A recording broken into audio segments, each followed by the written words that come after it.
কথায় আছে না, শখের দাম ৮০ টাকা তোলা। তাই এই বৃষ্টির মধ্যেও গরম গরম চালের রুটি ও গরুর মাংস খাইতে আমরা চলে গেলাম নাজির বাজারে। আসসালামু আলাইকুম, welcome to my new video. আশা করি সবাই ভালো আছেন। আজকে আপনাদের জন্য নিয়ে আসলাম একটা ভাইরাল রেস্টুরেন্টের খাবারের রিভিউ। আশা করি সবাই ভিডিওটা ধৈর্য সহকারে দেখবেন। হুটহাট প্ল্যানগুলো সত্যি অসাধারণ হয়। গত সপ্তাহে বৃষ্টির মধ্যে বন্ধুরা যখন আড্ডা দিচ্ছিলাম, হঠাৎ করে প্ল্যান হয় যে আমরা নাজির বাজারে সেই ঐতিহ্যবাহী চালের রুটি ও গরুর মাংস খেতে যাব। তাই আর দেরি না করে আমরা রওনা দিয়ে দিলাম এই বৃষ্টির মধ্যে চালের রুটি আর গরুর মাংস খাওয়ার জন্য নাজির বাজারের উদ্দেশ্যে।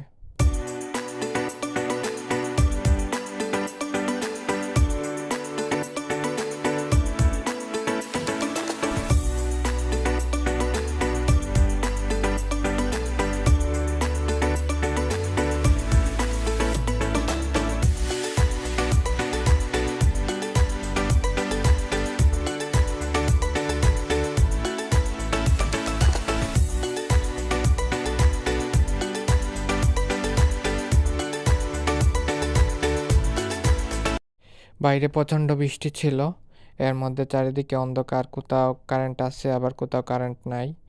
কিন্তু শখের দাম তো ৮০ টাকা তোলা, তাই আমরা রওনা দিয়েছি যখন যাইতেই হবে, সেই জন্য আমরা আস্তে আস্তে করে যাচ্ছি সিএনজিতে করে নাজির বাজারের উদ্দেশ্যে।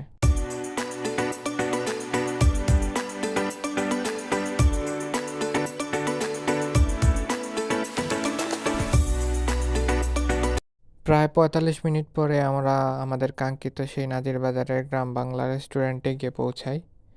তো সেখানে গিয়ে দেখি মেঘের দিনেও অনেক ভিড়, মাশাল্লাহ। আপনারা ভিডিওতে দেখতে পারতেছেন এখানে অনেকগুলা গাড়ি রাখা আছে, সবাই আমাদের বিলাল ভাইয়ের গ্রাম বাংলা রেস্টুরেন্টের কাস্টমার। রেস্টুরেন্টে ঢুকে আমাদের সিট কনফার্ম করে তারপরে আমরা যাই ওনাদের রান্নাঘরে কী অবস্থা দেখার জন্য। তো সেখানে গিয়ে আমরা দেখতে পারি একদিকে রুটি রান্না করা হচ্ছে, রুটি তাওয়াতে দেয়া হচ্ছে। এই দেখতে পারবেন আমাদের গরম গরম মাংস রেডি হচ্ছে।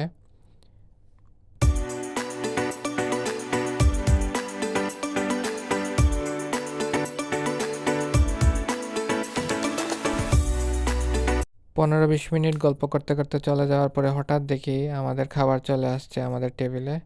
আলহামদুলিল্লাহ, আপনারা দেখতে পাচ্ছেন রুটি আসছে, তারপরে মাংস। খাওয়া যখন শুরু করি তখন আমরা যেটা অবজার্ভ করি যে রুটিগুলো অনেক সফট ছিল, তারপরে মাংসগুলো একেবারে টাটকা, আলহামদুলিল্লাহ অনেক ভালো। কিন্তু তারপরে অনেক ঝাল ছিল, এজন্য অনেকে আমরা খাইতে পারি নাই তেমন ভালোভাবে। ভিডিও শেষের দিকে আমার বন্ধুর রিভিউ দেখতে পাবেন আপনারা। তোমার মজা লাগছে, বেশি জারিলা আশা করছিলাম না, যদি আর একটু মাইল্ড হতো যে ভালো লাগে। এখানে আমি ওনাদের মেনু কার্ডটা দিয়ে দিলাম। সবাই ভালো থাকবেন, পাশে থাকবেন। ধন্যবাদ আমার ভিডিওটা দেখার জন্য। সালামু আলাইকুম।